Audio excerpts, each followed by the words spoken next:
Hello, everyone. Assalamu alaikum. My name is Naz Qureshi. We are meeting here on Treaty 6 ground. We are treaty people and must take that into account when talking today about the elimination of violence against women.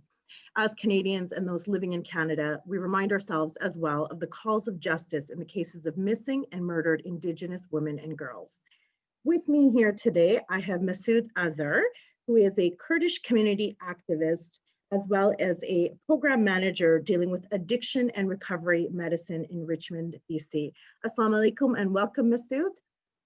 Hello. Thank you for joining us today. Thank you for having me. So I'd like for you to start off by talking just a little bit about your dealings with domestic abuse in particular,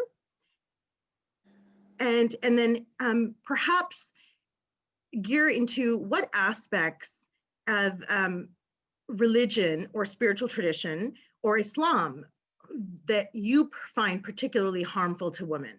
Is there something that you could share with us today, and how are men and women healing that aspect today? So domestic abuse, it doesn't have a limit within a religion or a belief system.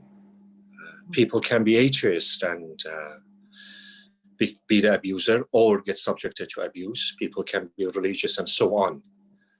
One of the things that I have seen in the communities now, that could be Kurdish community, that could be even in the mainstream Canadian community and so on. Abuse does exist, we cannot deny it. But yet, one of the most unfortunate parts is that we use religion and belief system to justify the wrongdoing of the abuser. Nowhere in Islam, nowhere in Christianity or Judaism, or any other belief system per se, says that, okay, you as a man have the right to abuse women, or vice versa. There are also men that they are subjected to abuse. So my experience has been that it is solely the wrongdoing of the human, that they use different belief systems to justify it. Now, speaking of Islamic community, which is one of the things that we see throughout, we have seen it throughout the Middle East, we have seen it throughout the rise of Al-Qaeda and ISIS and so on, the atrocities that are committed against women. And that has been said, that is the common misunderstanding or the misconception that exists throughout societies, throughout humanity, that in Islamic societies, women should be oppressed, that Islam says that women should have lesser rights and so on. One of the, there is a saying that an old saying, I believe one of the French philosophers, he says, never be afraid of a man whom read thousands of the books. Be afraid of a man who read one book but thousands of the times. And that misconception comes from that misunderstanding of Islam. If you understand Prophet Muhammad, if you actually understand that very belief system, the first thing that he does, he revolutionizes Arabia, one of the most barbaric parts of the humanity at the time. A society that they would bury a child just for the sake of being a female. But yet he brought that revolution, he brought a great sense of justice. And he pretty much emphasized on a fact that you see it in Judaism, that you see it in Christianity, that woman is an equal creation of God, just like man. There is no different there. So I don't think it should be any religion used as a justification. It's the man that doing the wrong. Ideology are subjected to our own interpretation here, ultimately. So in your experience, how are you finding that women and men, particularly of faith, are healing that aspect today? Well, in Hebrew 11:1, it says faith is a hope for what to come and to be certain of uncertain. And that's where the healing begins, to be hopeful that humanity gets to their senses, that we're not going to have this as such today, just like me and you talking about abuse in 21st century.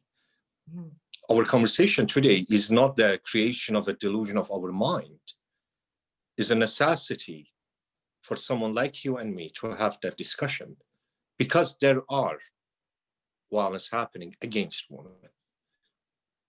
So faith can be a form of healing, but yet faith also can be abused and misused.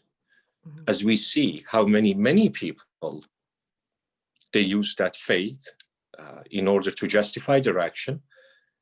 And many of the victims, they use faith in order to suppress their needs and not to object to the abuse that they have to. So what would you, or when you particularly encounter domestic violence in your livelihood against women or girls, what in Islam particularly strengthens you when denouncing it? I wouldn't per se say Islam or Judaism or Christianity. I wouldn't use any religion as a point to say that strengthens me or anyone for that sake. But one thing that I would refer to is the Prophet Muhammad. Mm-hmm. I think is Dr. Wayne Dyer says, you don't have to be a Christian, be Jesus-like. You don't have to be Muslim, be Muhammad-like. What I'm seeing in him as a role model, what I seeing in him as a prophet, as a chosen human by God to be the messenger, is the sense of justice. I see his history, that he was a man who would consult with women, who was a man who appointed a female as a governor of Medina, who was a man whom he was a business partner with his wife, with his first wife, Khadija. He was a man who would consult for the political matters with Aisha, his wife. Right. So you don't see him as a prophet discriminate. You don't see him as a prophet do wrong against women. And to tell you the truth, I find that utter nonsense if people, anyone, abuse a woman and justify it under the guise of Islam. Nowhere in history, the person who gave birth to Islam mm-hmm. has done it. Right. So what I see here as a point of strength of any belief system is female is an equal partner of man. Mm-hmm. We are equal. Yes, physiologically we are different. Yes, in a hierarchy of a dominancy throughout history, we have been different and so on. But mm-hmm. our differences are a necessity for the betterment of humanity. It is not the tool of abuse. Mm-hmm. So, and true understanding of Islam or any religion, for that sake, is, I would say, the point of healing, the point of strength and encouragement for everyone right. to do something. There is a saying from, I think, one of the American old ex-presidents, for evil to triumph, mm-hmm. all you need is good to be quiet. And for abusers to be there, mm-hmm. all you need is everybody else to be quiet. And Islam specifically encourages everyone mm-hmm. to stand against the face of unjust. And that is the responsibility that we have. Wonderful. Just in conclusion, is there any particular woman in the Islamic faith that inspires you or is one of your favorite stories that you'd like to share? Oh, quite a few women. I think the pain of the crucifixion was far greater on Mary than on Messiah. I think that the pain of the journey of Jews from Egypt is nothing in comparison to the pain of the mother of Moses that had to let the child go in a river. Mm-hmm. Those are inspirations. There is a female saint by the name Rabia from Middle East. They say one day right. Yes. she goes to the mosque with no hair covering, without hijab. One of the men looks at her, says, "You are in a mosque, in the presence of a man without wearing a hijab." And she looks at them, she says, "I don't see a man. Because if you here to praise God, you wouldn't see me. You would just see the Lord. And yet, if you are here to praise Lord and you see me, you are no longer a man." And that is an inspiration. But in a modern world, in today's, what I see as inspiration, what I see, the true definition of woman are the Kurdish freedom fighters. The one that, when ISIS came in Syria, captured them, captive them, sold them, enslaved them. But they rose just like Phoenix from their ashes. They created one of the strongest unit of freedom fighters, and they defeated fundamentalism, terrorism.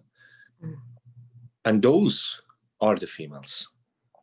And in many cases, they did far greater than the opposite gender. That is an inspiration. So. Wonderful. Well, thank you very much for joining me today. And you have yourself a great day.